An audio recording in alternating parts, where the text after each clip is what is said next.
Витоша. Планината, с която са израснали поколения софиянци, дом на всеки пожелал да избяга от напрегнатия град, е оставена на произвола на съдбата.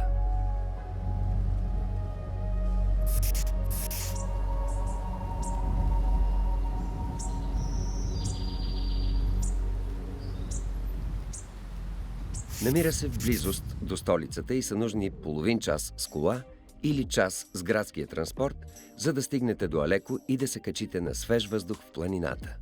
Поради лошо стопанисване на действащите лифтове, тя се превръща в паркинг от хилядите хора, пожелали да посетят прелестите й. На Витоша има възможност за практикуване на всякакви видове спортове, като ски, колоездене, катерене, парапланеризъм и други.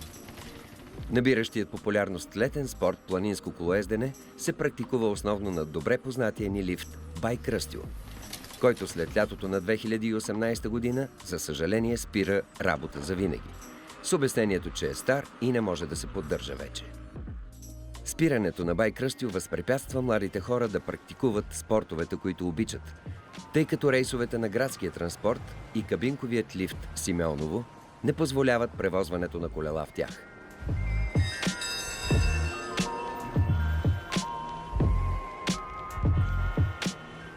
Лишена от алтернативи, Витоша се задушава все повече и повече, а собствениците на лифтовете не обръщат внимание на проблема.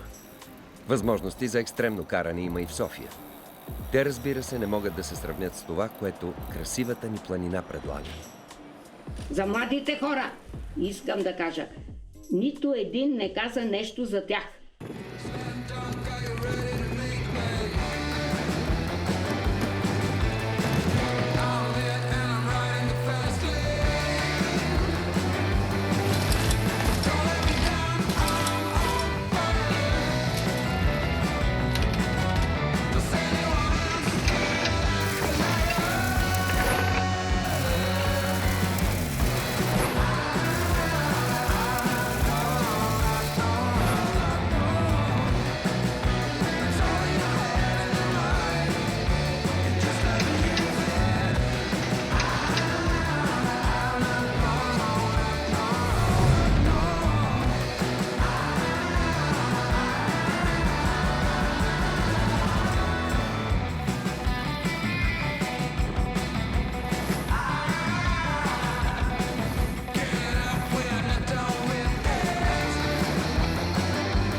Да ви попитам за колелото и за мене, дали има как да се кача в лифта?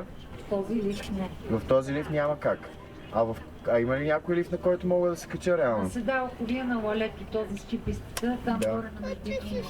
А реално от София няма никаква възможност в момента. Даже автобусите дали качат Не качва, за съжаление. Добре, благодаря ви много, хубав ден.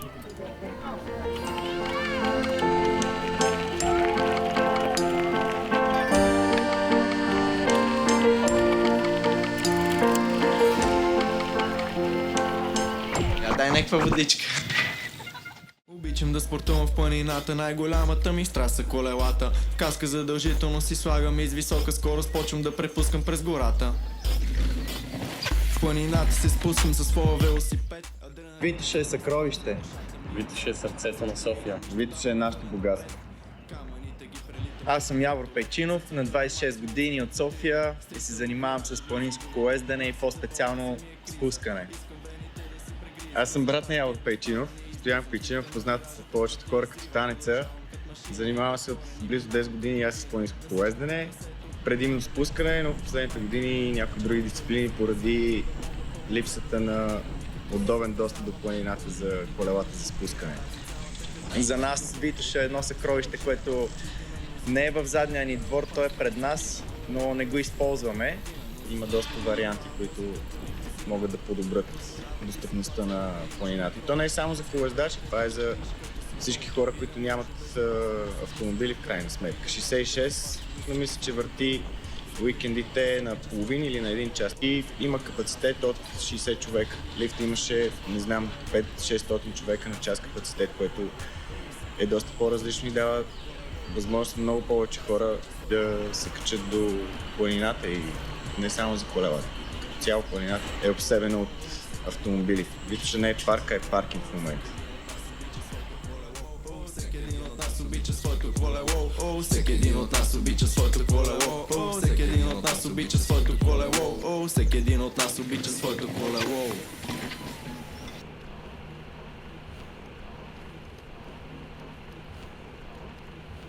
Здравейте! Знаете ли защо не може да се качваме с колелата в автобуса? се качва, преди се качва. Да. И сега няма как. Някаква жена, доколкото знам, коледачите се нещо останало и тогава се забранили. Но по принцип, не знам дали ти е разрешено да не смени. Аз съм Йоан Нейчев, на 23 години съм и от 10 години се занимавам с планинско колоездене. Дисциплината ни е спускане. Преди 10 години за първи път се запалих този спорт, като се качих с приятели на Витоша и от тогава всеки уикенд съм в планината. Витоша е висока 2290 метра и всъщност е на 100 метра от София. Аз съм бил навсякъде по Европа, главно по състезания и не съм видял планина, която да е толкова близо до столица или до голям град изобщо. На Витоша има няколко трасета. Те главно са покрай лифта, който тази година спря да работи. В момента продължаваме да караме по тях, защото няма друга алтернатива, но вместо да ползваме лифт или нещо адекватно, замърсяваме с нашия личен транспорт.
Пускаме, ево.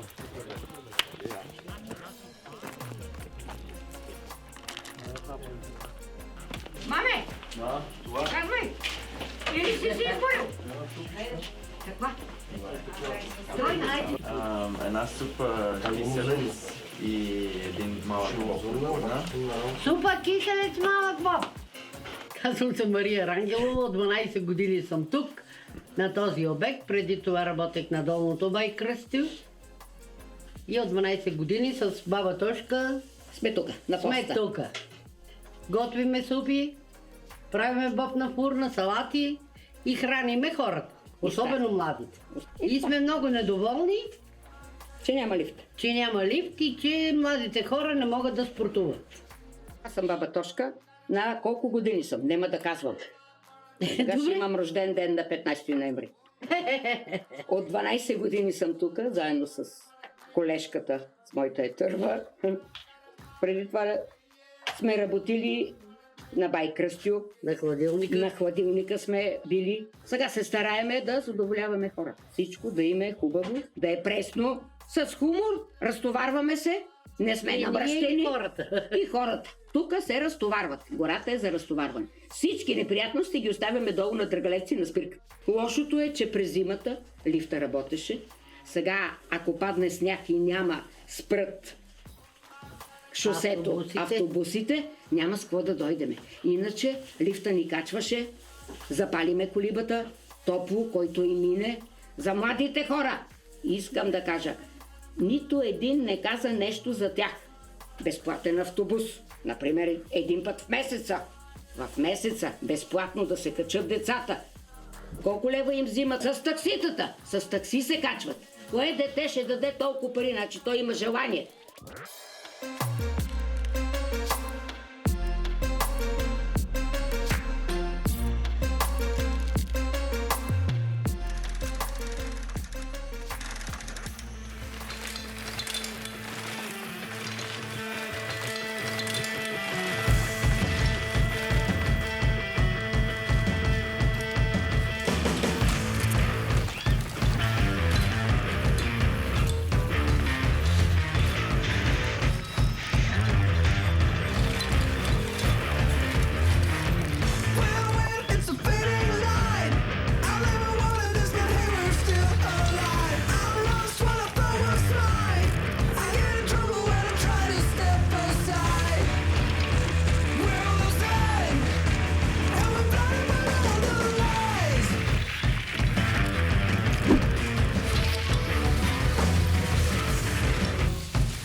Според Витошевски, причината за спирането на лифта е установяването на множество проблеми при профилактика. Лифтът в Сопот е също на толкова години и въпреки това се поддържа и функционира безупречно.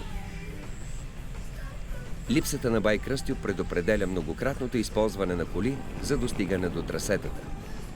За да запазим нашата планина чиста, Има два варианта.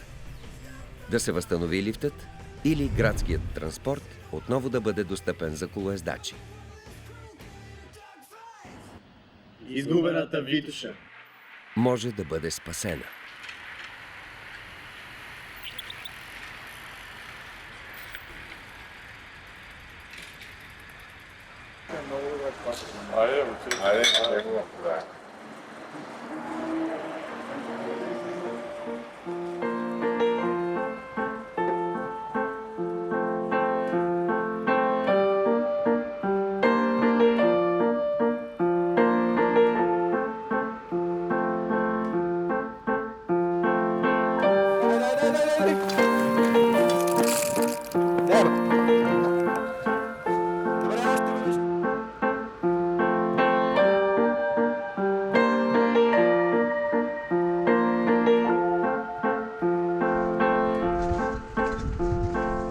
Само чай, само разходка, само и без цигари. Тук няма да се пуши. И не се пуши, мамо. Не се пуши. Не, че аз като не съм пушила съм. Прокъсна.